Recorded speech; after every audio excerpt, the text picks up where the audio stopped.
बात करते हैं मोदी के करीबी और बीजेपी महासचिव अमित शाह की, जिन्होंने पश्चिमी यूपी के शामली में ऐसा बयान दिया है जिस पर चुनाव आयोग के कान खड़े हो गए हैं। अमित शाह ने कहा है कि ये चुनाव पश्चिमी उत्तर प्रदेश के सम्मान का चुनाव है। जिन्होंने अपमान किया है उनसे बदले का चुनाव है।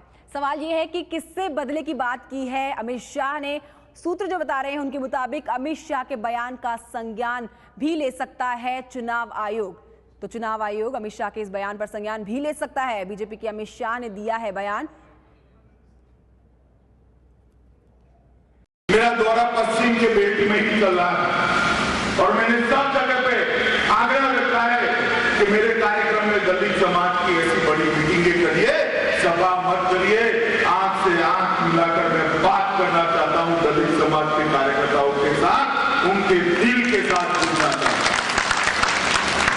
मित्रों, आप बताइए मुझे, जिन्होंने हमारे समाज का अपमान किया, जिन्होंने हमारे समाज के लोगों की हत्या की, युवकों को मौत के घाट उतार दिया, उन लोगों के साथ बैठकर कभी हमारा सम्मान बढ़ सकता है क्या? बढ़ सकता है?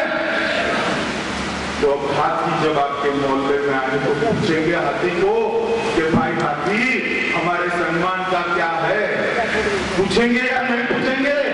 महंगाई अगर देश से हटानी है तो नरेंद्र भाई को प्रधानमंत्री बनाना पड़ेगा। तो बीजेपी महासचिव अमित शाह के इस बयान पर विवाद खड़ा हो गया है। हर तरफ से आरोप लग रहे हैं कि नफरत फैलाकर बीजेपी वोट लेने की ताक में है।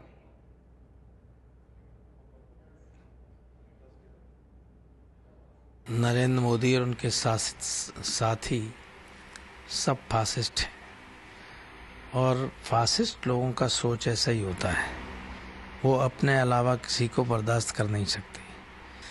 हमने हमेशा कहा था कि ये दंगा बीजेपी वालों ने कराए थे। ये दंगा सांप्रदायिक ध्रुवीकरण, सांप्रदायिक के आधार पर, धर्म के आधार पर ध्रुवीकरण कराने के लिए बीजेपी के द्वारा कराया गया था। मेरी इस बात, अमित शाह के इस बयान से इस बात की भी पुष्टि होती है कि दंगे में ही इंटरेस्टेड हैं, पोलराइजेशन में इंटरेस्टेड हैं। का मैनिफेस्टो तो एक हो गया ना रिलीज, मुजफ्फरनगर में कहा है ना कि हम बदला लेंगे, तो इससे बड़ा मैनिफेस्टो में और क्या उनके पास में हो सकता है? यही तो चाहते हैं, तो यही है कि वो कह रहे हैं हम बदला लेंगे। तो बदला लेने की उनका उसी को हेडलाइन बना लीजिएगा, उसी को नीचे रख लीजिएगा, उसी को ओढ़ लीजिए। ये ओढ़े चाहे बिछाड़े एक ही है।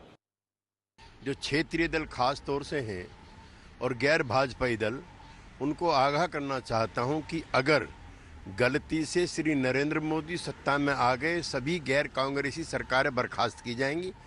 इसलिए मैं सभी राज्यों के दलों से एकजुट होकर के मोदी को रोकने की अपील करता हूं। ये अलोकतांत्रिक है, अमर्यादित बयान है। लोकतंत्र में अपमान का बदला अपमान जैसे शब्द घृणात्मक शब्द हैं। सिर्फ लोकतंत्र में वोट के जरिए बदलाव की बात लोकतांत्रिक बात है।